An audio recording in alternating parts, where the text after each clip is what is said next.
আসসালামু এভরিওয়ান, আশা করি সবাই ভালো আছেন।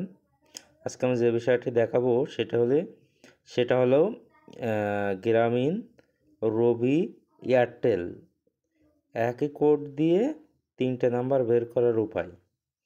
কারণ গ্রামীণ, এয়ারটেল, রবি একই কোড দিয়ে 3টা নাম্বার বের করা যায়। চলে যায় মূল কাজে।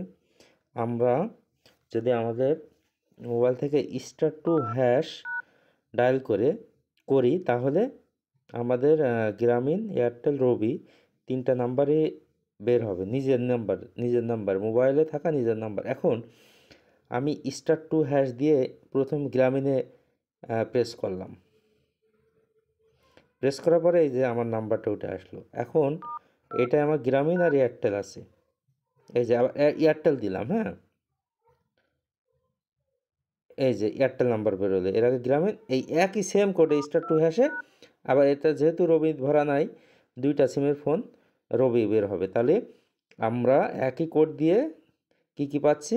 জিপি, এয়ারটেল এবং রবি।